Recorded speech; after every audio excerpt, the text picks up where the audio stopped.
ನಮಸ್ತೆ, welcome back to my channel. ಇವತ್ತಿನ ಸಂಚಿಕೆ ಶುರು ಮಾಡ್ತಾ ಇದ್ದೀನಿ. ಆಸೆಲಿ ಏನಾಗುತ್ತೆ ಅಂತ ನೋಡೋಣ. ಅದಕ್ಕೂ ಮುಂಚೆ ಇನ್ನೂ ಯಾರೆಲ್ಲ ಸಬ್ಸ್ಕ್ರೈಬ್ ಆಗಿಲ್ಲ ದಯವಿಟ್ಟು ಸಬ್ಸ್ಕ್ರೈಬ್ ಮಾಡ್ಕೊಳ್ಳಿ, ಹಾಗೆ ಒಂದು ಲೈಕ್ ಮಾಡಿ ಶೇರ್ ಮಾಡಿ ಅಂತ ಕೇಳ್ಕೊತ ಇವತ್ತಿನ ಸಂಚಿಕೆಯಲ್ಲಿ ಏನಾಗುತ್ತೆ ಅಂತ ಅಂದರೆ ಮೀನಾ ಮತ್ತು ರಂಗನಾಥ್ ಆಮೇಲೆ ಸೂರ್ಯ 3 ಜನನು ಮಾತಾಡ್ತಾ ನಿಂತ್ಕೊಂಡಿರ್ತಾರೆ. ಅಷ್ಟರಲ್ಲಿ ಅವ್ರ ಅಮ್ಮ ಬರ್ತಾರೆ. ಬಂದ್ಬಿಟ್ಟು ಒಂದು ಹೂಕೋಸು ತೊಗೊಂಬಂದ್ಬಿಟ್ಟು ಮೀನಾಗೆ ಹೇಳ್ತಾರೆ, ಇದರಲ್ಲಿ ನನಗೇನಾದರೂ ಮಾಡಿಕೊಡು ಅಂತ ಅಂದ್ಬಿಟ್ಟು ಮೀನಾ ಹೇಳ್ತಾಳೆ, ಸರಿ ಅತ್ತೆ ಮಾಡಿಕೊಡ್ತೀನಿ ಅಂತ ಹೇಳ್ಬಿಟ್ಟು ಗೋಬಿ ಮಂಚೂರಿ, ಪಲ್ಯ ಈ ಥರ ಏನು ಬೇಕಾದರೂ ಮಾಡಿಕೊಡು ಅಂತ ಹೇಳ್ಬಿಟ್ಟು ಅಲ್ಲಿಂದ ಅವ್ರ ಅತ್ತೆ ಹೊರಟೋಗ್ಬಿಡ್ತಾರೆ. ಶಾಂತಿ ಒಳಗಡೆ ಸರಿ ಆಯಿತು ಮಾಡಿಕೊಡ್ತೀನಿ ಅಂದ್ಬಿಟ್ಟು ಅಡುಗೆ ಮನೆ ಕಡೆಗೆ ಮೀನಾ ಹೋಗ್ತಾಳೆ. ಅದಾದಮೇಲೆ ಇಬ್ಬರು ಕೂತ್ಕೊಂಡು ಮಾತಾಡ್ತಾ ಇರ್ತಾರೆ ಅಪ್ಪ ಮಗ. ಅಷ್ಟರಲ್ಲಿ ಅವರ ಫ್ರೆಂಡು ಅಂದರೆ ರಂಗನಾಥ್ ಅವ್ರ ಫ್ರೆಂಡು ಕೇಶವ್ ಮನೆಗೆ ಬರ್ತಾರೆ. ಮನೆಗೆ ಬಂದ ತಕ್ಷಣ ಸ್ವಲ್ಪ ತರಕಾರಿ ಬ್ಯಾಗ್ ಇಟ್ಕೊಂಡು ಬಂದಿರ್ತಾರೆ. ಹಿಂಗೆ ಕೂತ್ಕೊಂಡು ಮಾತಾಡ್ತಾ ಇರಬೇಕಾದ್ರೆ ಏನು ಸಮಾಚಾರ, ಮದುವೆ ವಿಚಾರ, ಮಗಳು ಮದುವೆ ಎಲ್ಲಿಗೆ ಬಂತು, ಏನಾಯಿತು ಅಂತ ಮಾತಾಡ್ತಾ ಕೂತ್ಕೊಂಡಿರ್ತಾರೆ.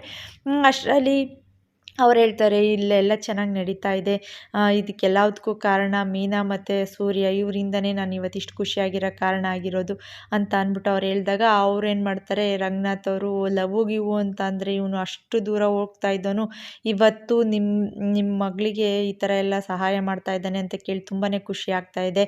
ಎಲ್ಲ ದುಡ್ಡೆಲ್ಲ ಸರಿ ಇದೆಯಾ, ನೀವು ದುಡ್ಡಿಗೆಲ್ಲ ವ್ಯವಸ್ಥೆ ಆಗಿದೆಯಾ, ಕೆಲಸ ಕಾರ್ಯಗಳೆಲ್ಲ ಚೆನ್ನಾಗಿ ನಡೀತಾ ಇದೆಯಾ ಅಂತ ರಂಗನಾಥ್ ಕೇಳಿದಾಗ ಕೇಶವ್ ಅವ್ರು ಹೇಳ್ತಾರೆ, ಎಲ್ಲ ಚೆನ್ನಾಗಿ ನಡೀತಾ ಇದೆ, ಎಲ್ಲ ಮಾಡ್ಕೊತಾ ಇದ್ದೀವಿ, ಏನು ತೊಂದರೆ ಇಲ್ಲ. ಏನಾರು ಇದ್ದರೆ ಹೇಳಪ್ಪ, ನಾವು ಸಹಾಯ ಮಾಡ್ತೀವಿ, ನಮ್ಮನೆ ಮಗಳ ಥರನೇ ಅವಳುನು ಅಂತ ಅಂದ್ಬಿಟ್ಟು ರಂಗನಾಥ್ ಹೇಳಿದಾಗ, ಇಲ್ಲ ಏನು ಆ ಥರದ್ದೆಲ್ಲ ಏನಿಲ್ಲ, ಹಿಂಗೆ ಹೋಗ್ತಾ ಇದೆ, ನಮ್ಮ ಬೀಗ್ರದ್ದು ತರಕಾರಿ ಅಂಗಡಿ ಇದೆ, ಅವ್ರು ಸ್ವಲ್ಪ ತರಕಾರಿ ಕೊಟ್ಟರು, ಮನೇಲಿ ಸಾಕಷ್ಟು ಇದ್ದಿದ್ದರಿಂದ ಇಲ್ಲಿ ಕೊಟ್ಟೋಗೋಣ ಅಂತ ಬಂದೆ ಅಷ್ಟೇ, ಬೇರೆ ಏನಿಲ್ಲ ಅಂತ ಅಂದ್ಬಿಟ್ಟು ಅವ್ರು ಹೇಳಿದಾಗ, ಇಲ್ಲ ನೀನೇನು ಹಂಚ್ಕೊಳ್ಳೋದೆಲ್ಲ ಏನು ಪಡಬೇಡ, ನಾವು ವ್ಯವಸ್ಥೆ ಮಾಡ್ತೀವಿ, ಏನಾದರೂ ಒಂದು ವ್ಯವಸ್ಥೆ ಮಾಡೋಣ, ಏನಾದರೂ ಬೇಕಿತ್ತಾ ಏನು ಅಂತ ಅಂದ್ಬಿಟ್ಟು ತುಂಬ ಒತ್ತಾಯ ಮಾಡಿ ಕೇಳಿದ್ಕೆ ಅವ್ರು ಹೇಳ್ತಾರೆ, 1,00,000 ಅಡ್ಜಸ್ಟ್ ಮಾಡ್ಕೊಬೇಕು, ನಾನು ಮಾಡ್ಕೊತೀನಿ ಪರವಾಗಿಲ್ಲ ಅಂತ ಅಂದ್ಬಿಟ್ಟು ಅವರು ಹೇಳಿದಾಗ, ಅಯ್ಯೋ 1,00,000 ಅದು ವ್ಯವಸ್ಥೆ ನಾನು ಮಾಡ್ಕೊಡ್ತೀನಿ, ನೀನೇನು ತಲೆ ಕೆಡಿಸ್ಕೊಬೇಡ ಅಂದ್ಬಿಟ್ಟು ಇಬ್ಬರು ಮಾತಾಡ್ತಾ ಇರ್ತಾರೆ. ಇದನ್ನೆಲ್ಲ ಕೇಳಿಸ್ಕೊಂಡಂತಹ ಶಾಂತಿ ಏನು ಮಾಡ್ತಾರೆ, ಅವ್ರು ಅಡ್ಜಸ್ಟ್ ಮಾಡ್ಕೊತೀವಿ ಅಂತ ಹೇಳ್ತಾ ಇದ್ದಾರಲ್ವ, ನೀವೇನಕ್ಕೆ ನಾವೇ ಮಾಡ್ತೀವಿ ಅಂತ ಹೇಳ್ತಾ ಇದ್ದೀರಾ, ಅವ್ರು ಮಾಡ್ಕೊತಾರೆ ಬಿಡಿ ಅಂದಾಗ, ನಿನಗೆ ಕೇಳಿದ್ನ, ನೀನು ಬಾಯಿ ಮುಚ್ಕೊಂಡು ಸುಮ್ಮನೆ ನಿಂತ್ಕೊ ಅಂದ್ಬಿಟ್ಟು ರಂಗನಾಥ್ ಶಾಂತಿಗೆ ಗದರಿದಾಗ ಶಾಂತಿ ಏನು ಮಾಡ್ತಾಳೆ, ಸರಿ ಅಂತ ಹೇಳ್ಬಿಟ್ಟು ಸುಮ್ಮನೆ ನಿಂತ್ಕೊತಾಳೆ. ಏನಾದರೂ ಮಾಡ್ಕೊ ಹೋಗಿ ಅಂತ ಹೇಳ್ಬಿಟ್ಟು ಅಷ್ಟರಲ್ಲಿ ತರಕಾರಿ ಬ್ಯಾಗ್ ತಗೊಂಡೋಗಿ ಒಳಗಿಡಮ್ಮ ಮೀನಾ ಅಂತ ಅಂದ್ಬಿಟ್ಟು ಶಾಂತಿ ಹೇಳಿದಾಗ ಅವ್ರೇನು ಮಾಡ್ತಾಳೆ, ತರಕಾರಿ ಬ್ಯಾಗ್ ತಗೊಂಡೋಗಿ ಒಳಗಿಡ್ತಾಳೆ. ಇನ್ನು ಗ್ಯಾರೇಜಲ್ಲಿ ಕೆಲಸ ಮಾಡ್ತಾ ಇರ್ತಾನೆ, ಸೂರ್ಯ ಕೂಡ ಅಲ್ಲೇ ಇರ್ತಾನೆ. ಅಷ್ಟರಲ್ಲಿ ಚೇತನ್ ಬಂದ್ಬಿಟ್ಟು, ಒಂದು ಕಾಲ್ ಐತೆ ಲಂಡನ್ ಕ್ಲೈಂಟು, ಅವ್ರ ಜೊತೆ ಮಾತಾಡು, ನನಗೆ ಇಂಗ್ಲೀಷ್ ಬರೋದಿಲ್ಲ, ಒಂದು ಆರ್ಡರ್ ಇದೆಯಂತೆ, ಟ್ರಿಪ್ ಇದೆಯಂತೆ, ಹೋಗ್ಬೇಕಂತೆ ಅಂತ ಅಂದ್ಬಿಟ್ಟು ಸೂರ್ಯನ ಕೈಲಿ ಫೋನ್ ತಂದು ಕೊಟ್ಟಾಗ ಸೂರ್ಯ ಮಾತಾಡೋಕ್ಕೆ ಶುರು ಮಾಡ್ತಾರೆ. ಏನಂತ ಅಂದರೆ, ನಾವು ಈ ಥರ ಕರ್ನಾಟಕ ಫುಲ್ಲು ಟ್ರಿಪ್ ಇದೆ, ಹಿಂಗೆ ಕರ್ಕೊಂಡು ಹೋಗೋದು ಎಲ್ಲ ವ್ಯವಸ್ಥೆ ನೀವೇ ಮಾಡಬೇಕು ಅಂತ ಹೇಳಿದಾಗ ಸೂರ್ಯ ಹೇಳ್ತಾನೆ, ಹಾಂ ಮಾಡ್ತೀವಿ ಅಂತ ಹೇಳ್ಬಿಟ್ಟು ದುಡ್ಡು ಎಷ್ಟಾಗುತ್ತೆ ಅಂತ ಅವ್ರು ಕೇಳಿದಾಗ ಅವನೇನು ಮಾಡ್ತಾನೆ, ಫೋನ್ ಸ್ವಲ್ಪ ದೂರ ಸೈಡ್ಗೆ ಇಟ್ಬಿಟ್ಟು ಅಲ್ಲಿರೋರ ಹತ್ರ ಎಲ್ಲ ಮಾತಾಡಿದಾಗ ಅವರು 50,000 60,000 ಅಂತ ಹೇಳ್ತಾರೆ. ಫೈನಲಾಗಿ 60,000 ಅಂತ ಫಿಕ್ಸ್ ಮಾಡಿಕೊಂಡು ಅವ್ರಿಗೆ ಹೇಳ್ತಾರೆ, 60,000 ರೂಪಾಯಿ 60,000 ಆಗುತ್ತೆ, ಎಲ್ಲ ನಮ್ಮದೇ ಖರ್ಚಿರುತ್ತೆ, ಪೆಟ್ರೋಲು ಡೀಸೆಲ್ ಎಲ್ಲವುದು ನಮ್ಮದೇ ಖರ್ಚಿರುತ್ತೆ ಅಂತ ಎಲ್ಲ ಹೇಳಿದಾಗ, ಹ್ಞೂ ಸರಿ ಆಯಿತು ಓಕೆ ಅಂತ ಹೇಳ್ಬಿಟ್ಟು ಆರ್ಡ್ರ್ ಒಪ್ಕೊತಾರೆ. ಅವನೇನು ಮಾಡ್ತಾನೆ, ಸರಿ ಟ್ರಿಪ್ ಕೂಡ ಒಪ್ಕೊಂಡು ಅವರೆಲ್ಲ ಫುಲ್ಲು ಖುಷಿಯಾಗಿ ಅವ್ನ ಎತ್ಕೊಂಡು ಕುಣಿದಾಡಿಸ್ತಾರೆ, ಇಷ್ಟು ದೊಡ್ಡದು ಟ್ರಿಪ್ ಸಿಕ್ಕಿದೆ ಅಂತ ಅಂದ್ಬಿಟ್ಟು. 5 ದಿವಸ ಟ್ರಿಪ್ ಅಂತ ಅಂದರೆ ಅದು ಖುಷಿನೇ ಇರುತ್ತೆ ಅಲ್ವಾ. ಸೊ ಅದಾದಮೇಲೆ ಇವ್ರದ್ದೆಲ್ಲ ಮಾತಾಡ್ತಿದ್ದೆಲ್ಲ ಮೀನಾ ಕೇಳಿಸ್ಕೊಂಡು ತುಂಬ ಖುಷಿ ಪಟ್ಬಿಟ್ಟು, ಇವಾಗ ಹೋಗೋಣ ಬನ್ನಿ ATM ಹತ್ರ ಹೋಗೋಣ, ದುಡ್ಡು ಹಾಕ್ತಾರಂತೆ, ಡ್ರಾ ಮಾಡ್ಕೊಳ್ಳೋಣ ಅಂತ ಹೇಳ್ಬಿಟ್ಟು ಅಲ್ಲಿಂದ ಹೊರಡ್ತಾರೆ. ಅಷ್ಟರಲ್ಲಿ ಚೇತನ್ ಏನು ಮಾಡ್ತಾನೆ, ಅವ್ನ ಜೊತೆಲಿದ್ದವನಿಗೆ ಹೇಳ್ತಾನೆ, ಇವರಿಬ್ಬರನ್ನು ನೋಡ್ತಾ ಇದ್ರೆ ನಾನು ಕೂಡ ಮದುವೆ ಆಗಬೇಕು ಅನ್ನಿಸ್ತೈತೆ ಕಣೋ, ಮದುವೆ ಆಗ್ಬಿಡೋಣ ಅಂತ ಅಂದ್ಕೊಂಡು ಅನ್ನಿಸ್ತೈತೆ ಅಂದಾಗ ಅವ್ರ ಫ್ರೆಂಡ್ ಹಂಗೂ ತಮಾಷೆ ಮಾಡ್ತಾನೆ, ಕಾಲೆಳಿತಾನೆ, ಮಾರ್ಕೆಟಲ್ಲಿ ಇರುವಂಥ ಪ್ರಾಡಕ್ಟ್ಗೆ ಎಕ್ಸ್ಪೈರಿ ಆಗಿರೋದು ಮಾರ್ಕೆಟಲ್ಲಿ ಇರೋದಿಲ್ಲ, ಈ ಥರ ಆಸೆಗಳನ್ನೆಲ್ಲ ಬಿಟ್ಬಿಡು, ನೋಡಿ ಖುಷಿ ಪಡು ಅಂತ ಹೇಳಿದಾಗ, ಏನು ಹಿಂಗೆ ಮಾತಾಡ್ತಾ ಇದೆಯಾ ಅಂದ್ಬಿಟ್ಟು ಅವರಿಬ್ಬರ ಮಧ್ಯೆ ಸ್ವಲ್ಪ ವಿಚಾರಗಳು ನಡೀತೆ. ಇನ್ನೂ ಅವ್ರ ಅಪ್ಪ ಆ ಗಾರ್ಡನಲ್ಲಿ ಕೂತ್ಕೊಂಡು ಬುಕ್ ಓದ್ತಾ ಇರ್ತಾರೆ, ಅದನ್ನು ನೋಡೋದಕ್ಕೇ ತುಂಬ ಚೆನ್ನಾಗಿರುತ್ತೆ. ಸೊ ಅವರಪ್ಪ ಯಾವಾಗ್ಲೂ ಕನ್ನಡ ಬುಕ್ಸ್ಗಳು ಓದು, ಕವನಗಳು ಕವಿತೆಗಳು ಹೇಳ್ತಾ ಇದ್ರೆ ಕೇಳೋದಕ್ಕೆ ಏನೋ ಒಂಥರ ಖುಷಿ ಆಗುತ್ತೆ.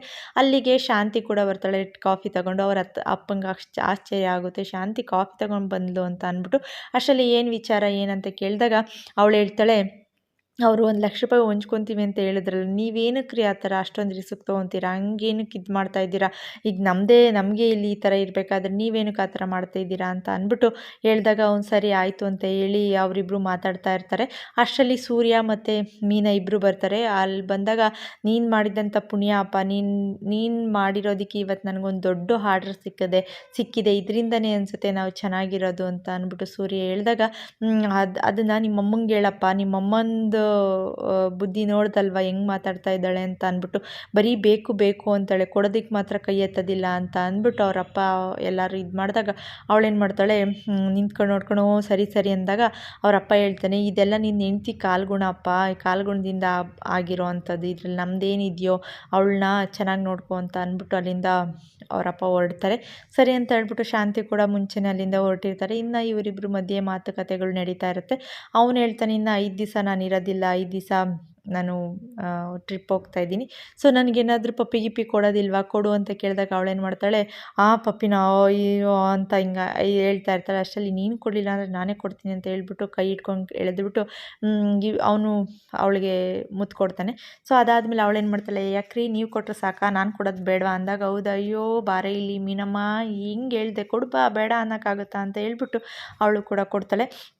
ಸೊ ಇದಾದಮೇಲೆ ಕಾರವ್ರಿಗೂ ಬಾ ಅಂತ ಹೇಳ್ಬಿಟ್ಟು ಇಬ್ಬರೂ ಅಲ್ಲಿಂದ ಹೊರಡ್ತಾರೆ. ಅವನು ಬಟ್ಟೆ ಎಲ್ಲ ತಂದುಕೊಟ್ಟಿರ್ತಾಳೆ.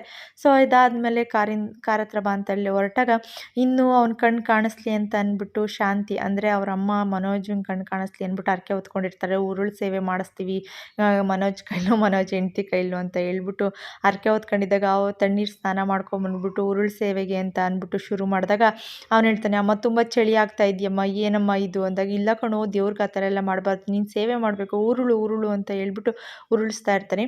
ಇನ್ನು ಸೂರ್ಯ ಅವರು ಟ್ರಿಪ್ಗೋಸ್ಕರ ರೆಡಿ ಆಗಿಬಿಟ್ಟು ಬಂದ್ಬಿಟ್ಟು ವೆಯ್ಟ್ ಮಾಡ್ತಾ ಇರ್ತಾನೆ. ಅವರು ದೇವಸ್ಥಾನದೊಳಗಿರ್ತೀವಿ, ಅಲ್ಲಿಂದ ಆಚೆ ಬರ್ತೀವಿ, ವೆಯ್ಟ್ ಮಾಡ್ತಾ ಇರಿ ಅಂತ ಅಂದ್ಬಿಟ್ಟು ಅವ್ರು ಫೋನಲ್ಲಿ ಹೇಳ್ತಾರೆ. ಅವನಿಗೆ ಇಂಗ್ಲೀಷ್ ಬರೋದಿಲ್ಲ, ಅವ್ರು ಲಂಡನ್ ಅವರಾಗಿರೋದ್ರಿಂದ ಅವ್ರು ಇಂಗ್ಲೀಷ್ನಲ್ಲೇ ಮಾತಾಡ್ತಾ ಇರ್ತಾರೆ. ಸೊ ಹಾಗಾಗ್ಬಿಟ್ಟು ಇಬ್ಬರೂ ಮಾತುಕತೆಗಳೆಲ್ಲ ನಡೀತಾ ಇರುತ್ತೆ. ಅವನು ಅಯ್ಯೋ ನನ್ನ ಇಂಗ್ಲೀಷ್ಗೋ ಅವ್ರಿಗೆ ಅರ್ಥ ಆಗ್ತಾ ಇದೆಯೋ ಇಲ್ವೋ ಏನು ಕತೆನೋ, ಒಟ್ಟಾರೆ ಏನೋ ಒಂದು ನಡೀತಾ ಇದೆ ಜೀವನದಲ್ಲಿ, ಒಳ್ಳೇದಾದರೆ ಸಾಕು, ಊಟಕ್ಕೋಸ್ಕರ ನಾವು ಎಷ್ಟೆಲ್ಲ ಕಷ್ಟಪಡಬೇಕು ಅಂತ ಹೇಳ್ಬಿಟ್ಟು ಮಾತಾಡಿಕೊಂಡು ಆ ಬಿಸಿಲಲ್ಲಿ ನಿಂತ್ಕೊಂಡಿರ್ತಾನೆ ಅವ್ರಿಗೆ ವೆಯ್ಟ್ ಮಾಡಿಕೊಂಡು. ಇನ್ನು ಮನೋಜ ಮತ್ತು ರೋಹಿಣಿ ಇಬ್ಬರೂ ಉರುಳು ಸೇವೆ ಮಾಡ್ತಾ ಇರ್ತಾರೆ. ಅದಕ್ಕೆ ಅವ್ರ ಅಮ್ಮ ಹೆಲ್ಪ್ ಮಾಡ್ತಾ ಇರ್ತಾರೆ. ಅಷ್ಟರಲ್ಲಿ ಅವನೇನು ಮಾಡ್ತಾನೆ, ಅಯ್ಯೋ ಅಮ್ಮ ಸಾಕಾಗೋಯ್ತು ಅಂತ ಅಂದ್ಬಿಟ್ಟು ಹಿಂಗೆ ಬಾಗ್ಲ ಮಲ್ಕೊತಾನೆ. ಅಷ್ಟರಲ್ಲಿ ಅವರಮ್ಮ ಹೇಳ್ತಾರೆ, ಅಯ್ಯೋ ದೇವ್ರ ಸೇವೆ ಮಾಡ್ಬೇಕಾದ್ರೆ ಈ ಥರ ಎಲ್ಲ ಮಾಡಬಾರ್ದು ಕಣೋ, ದೇವ್ರ ಸೇವೆ ನೀಟಾಗಿ ಮಾಡಬೇಕು, ಇಲ್ಲಾಂದರೆ ಒಳ್ಳೇದಾಗೋದಿಲ್ಲ.